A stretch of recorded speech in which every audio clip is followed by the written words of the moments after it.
El sistema olfatorio es el conjunto de estructuras y procesos que permiten a los seres vivos detectar y procesar los olores. La morfología del sistema olfatorio humano es la siguiente. Nariz. Es la parte externa del sistema olfatorio. Está compuesta por el tabique nasal y las fosas nasales, que son las aberturas a través de las cuales el aire entra a la cavidad nasal. En el interior de la nariz encontramos una mucosa con pequeñas protuberancias llamadas cilios y células olfativas especializadas. Epitelio olfativo. Este se encuentra en la parte superior de la cavidad nasal. Este tejido contiene millones de células olfativas. Estas células tienen una estructura receptora en forma de pelos microscópicos llamados cilios olfativos, que pueden detectar las moléculas odoríferas en el aire. Bulbo olfatorio. Es una estructura ubicada en la base del cerebro. Aquí las señales se procesan y se inician las primeras etapas en la interpretación de los olores. El tacto olfatorio lleva las señales olfativas hacia las regiones del cerebro como el lóbulo olfativo y el sistema límbico. Estas áreas están involucradas en la percepción consciente de los olores, en la generación de respuestas emocionales y de memoria asociadas a los olores. ¿Cómo funciona el sistema olfatorio? El proceso comienza cuando inhalamos o percibimos una molécula odorífera en el entorno. Estas moléculas entran en nuestras fosas nasales junto con el aire inspirado. En el interior de la cavidad nasal hay millones de células olfativas especializadas. Estas células contienen proteínas receptoras en forma de pelos microscópicos llamados cilios olfativos. Cada tipo de célula olfativa tiene proteínas receptoras específicas que pueden detectar ciertas moléculas odoríferas. Cuando una molécula se une a un receptor en una célula olfativa, desencadena una señal eléctrica. Las señales eléctricas generadas se transmiten al bulbo olfatorio, donde se procesan y se organizan en función de las características de los olores detectados. Las señales olfativas se transmiten a diversas regiones del cerebro, incluyendo el lóbulo olfativo y el sistema límbico. El lóbulo olfativo es responsable de la percepción consciente de los olores, mientras que el sistema límbico está relacionado con las emociones y la memoria. El cerebro interpreta las señales olfativas y las relaciona con experiencias previas y emociones almacenadas en la memoria. Esto puede llevar a respuestas emocionales conductuales. Sistema gustativo. Se produce por el estímulo de receptores específicos que están distribuidos por la cavidad oral. Las papilas caliciformes son las de mayor tamaño y las más especializadas. Se localizan en la parte posterior de la lengua, formando la quinta lingual, en un número variable de 7 a 12. Las papilas foliadas se organizan en pliegues paralelos dispuestos verticalmente en los bordes laterales de la lengua, por delante del pilar amigdalino anterior. Las papilas fungiformes se distribuyen fundamentalmente en la punta y los bordes laterales de la lengua. Constan de 3 a 12 botones gustativos que se abren en la cima de dichas papilas. Las papilas filiformes son formaciones cónicas que cubren aproximadamente los 2/3 anteriores del dorso de la lengua y generalmente no contienen botones gustativos. Los botones gustativos están ampliamente distribuidos en la superficie dorsal y bordes laterales de la lengua, paladar blando y orofaringe. Los botones gustativos tienen forma de globo ligeramente alargados. Miden entre 50 a 60 micras de alto y de 30 a 70 micras de ancho. Están formados por células epiteliales modificadas que se extienden desde la membrana basal hasta la superficie externa del epitelio. Presentan microvellosidades que protruyen a través de una pequeña apertura. El poro gustativo, a la cavidad oral. Por debajo de estas microvellosidades, las células gustativas están unidas por complejos de uniones estrechas. Estos separan la membrana apical de la vasolateral. Mecanismos de transducción. La activación de las células gustativas puede ser dividida en una secuencia de pasos. 1. Detección del estímulo gustativo en la membrana apical. 2. Generación de un potencial de receptor o alguna señal interna. 3. Conducción de la señal a sitios de liberación sináptica en la membrana vasolateral. Y 4. Modulación de la liberación del neurotransmisor. La detección de un estímulo está conectada con la generación de un potencial del receptor, proceso al que se ha denominado transducción. La transducción inicia cuando las sustancias químicas de los alimentos entran en contacto con los receptores de las células, es decir, la molécula degustada se liga al receptor y produce cambios en la permeabilidad de la membrana que genera los potenciales receptores. Es entonces que estas sustancias alteran el flujo de iones a través de la membrana. Asimismo, cada sustancia produce sensaciones gustativas diferentes. Ahora bien, en el músculo de la lengua existe una distribución particular de la percepción de los sabores. Esto es, cada región de la lengua percibe un tipo de sabor en particular. La punta es más sensible al sabor dulce y salado, mientras los laterales tienen mayor sensibilidad a los sabores ácidos y la parte posterior de la lengua, la garganta y el paladar blando son más sensitivos a los sabores. Sistema auditivo. El oído se divide en 3 zonas.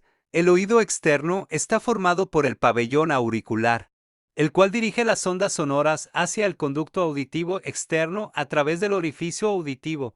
Al final del canal auditivo externo se encuentra la membrana timpánica o tímpano que da acceso al oído medio. El oído medio es una cavidad llena de aire en donde nos encontramos 3 huesecillos llamados martillo, yunque y estribo unidos entre sí de forma articulada. y el oído interno, que está formado por la cóclea, que representa el final de la cadena de procesamiento mecánico del sonido.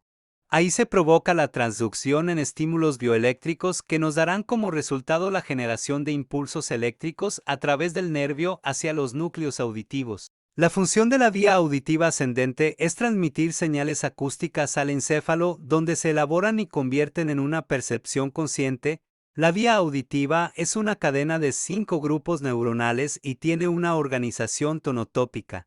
Este concepto implica que las conexiones entre el oído y el encéfalo están construidas de forma que las terminaciones nerviosas del encéfalo reflejan las relaciones de vecindad entre los cuerpos celulares de la lámina basilar. En la cóclea, la región cercana a la base percibe las frecuencias altas, mientras que la región cercana al vértice percibe las frecuencias más graves. En la corteza auditiva primaria llegan los axones de la quinta neurona formando la radiación acústica, la cual se representan en frecuencias altas en la parte lateral y las más graves en la medial. Finalmente, en la corteza auditiva primaria llegan los axones de la quinta neurona formando la radiación acústica, la cual se representan en frecuencias altas en la parte lateral y las más graves en la medial. El lenguaje y las melodías se elaboran más en la corteza auditiva secundaria.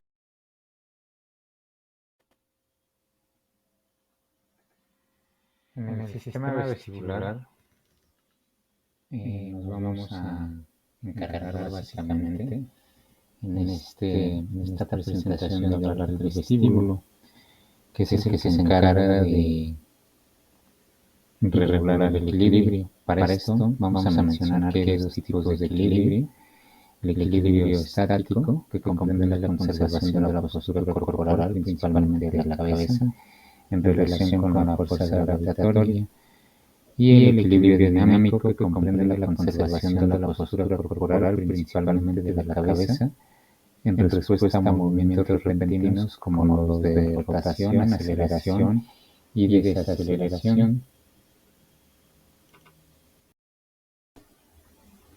El conjunto de órganos receptores del equilibrio se denomina aparato vestibular, que incluye el sáculo, el utrículo y los conductos semicirculares membranosos. Cada utrículo y sáculo tiene máculas.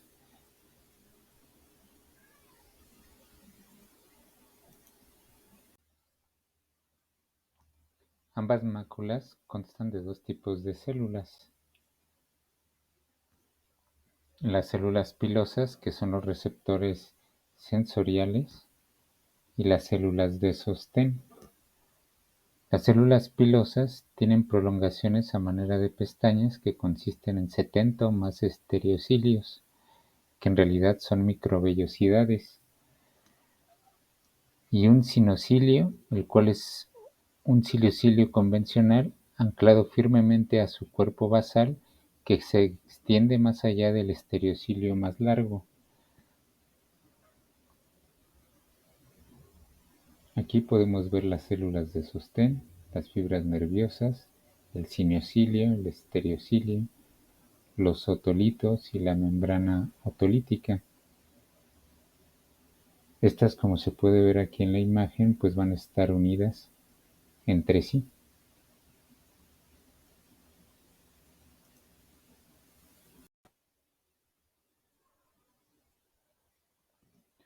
Dado que la membrana otolítica se asienta sobre la mácula, cuando se inclina la cabeza hacia adelante, dicha membrana y con ella los otolitos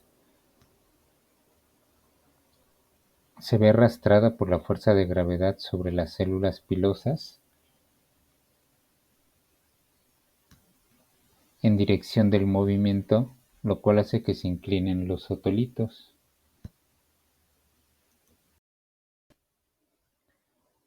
Las células pilosas liberan un neurotransmisor con un ritmo más lento o más rápido al despolarizarse y repolarizarse.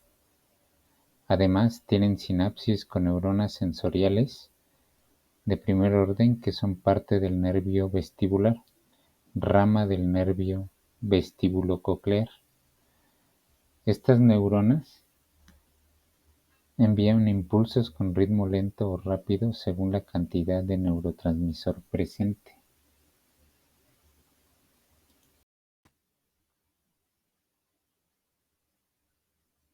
El movimiento estimula las células pilosas, las cuales envían una señal a través del nervio sensorial. Aquí podemos ver un nervio inmóvil y aquí uno en movimiento, que actúa conforme al movimiento y, como podemos ver regularmente, el nervio sensorial pues se adapta más lento al movimiento real. Es por eso que se ve un poco cargado a la derecha cuando quizás el movimiento es del cuerpo en general pues va hacia el otro lado.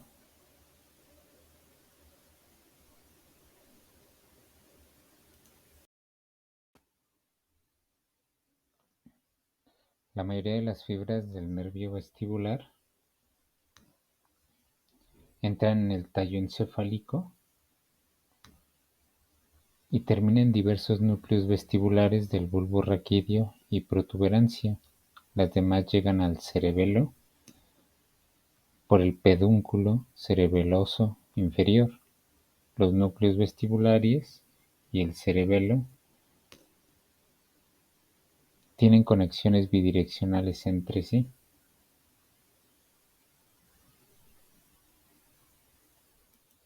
Los axones sensitivos que entran en la médula espinal a través de las raíces dorsales de los nervios espinales se separan de forma que se constituyen dos sistemas sensitivos generales principales. El sistema espinotalámico transporta señales que indican las sensaciones de dolor y temperatura, además de las sensaciones táctiles menos discriminativas, como el tacto suave y la presión firme. Este incluye uno o más relevos sinápticos en el asta gris dorsal. Las neuronas espinales dan lugar a axones que cruzan la línea media y ascienden por el interior de la sustancia blanca ventrolateral hasta llegar al tálamo. El sistema del lemnisco medial está involucrado principalmente en los aspectos discriminativos de la sensibilidad, sobre todo en la conciencia de la posición y los movimientos de las partes del cuerpo, y en el reconocimiento táctil de las formas y las texturas y de los cambios en las posiciones de los estímulos que se mueven por la superficie de la piel. En este sistema los axones aferentes primarios se adentran en el cordón dorsal homolateral de la médula espinal y no finalizan hasta alcanzar determinados núcleos ubicados en la médula oblongada inferior. Los axones procedentes de estos núcleos atraviesan la línea media y luego ascienden agrupados en el lemnisco medial hacia el tálamo.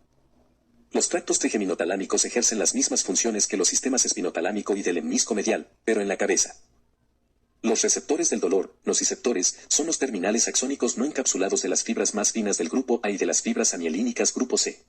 La estimulación simultánea de los terminales nociceptivos es la responsable de la percepción del dolor. Las fibras aferentes primarias del dolor y la temperatura finalizan en la parte caudal del núcleo espinal del trigémino, que está situada en la médula oblongada inferior y en los 2 o 3 segmentos cervicales superiores de la médula espinal. Los receptores del tacto suave son terminaciones nerviosas no encapsuladas, terminaciones de Merkel y terminaciones peritiquiales y corpúsculos de Meissner. Las terminaciones de Ruffini responden a la presión firme sobre la piel, especialmente cuando ésta provoca que la dermis se mueva sobre el tejido subcutáneo subyacente. La conducción del tacto suave y la presión en los nervios periféricos la llevan a cabo las fibras mielínicas del grupo A de diámetro mediano. Los nervios cutáneos también comprenden axones amielínicos que responden a las caricias lentas en zonas de la piel con pelo, una acción que produce una experiencia agradable, no dolorosa. En la propiocepción, la vía dorsomedial proporciona información sobre las posiciones exactas de las partes del cuerpo, sobre la forma, el tamaño y el peso de un objeto que se sostiene en la mano, y sobre el alcance del movimiento y su dirección. Los propioceptores son usos neuromusculares, usos neurotendinosos y terminaciones situadas en el interior de las cápsulas y los ligamentos de las articulaciones o cerca de ellos.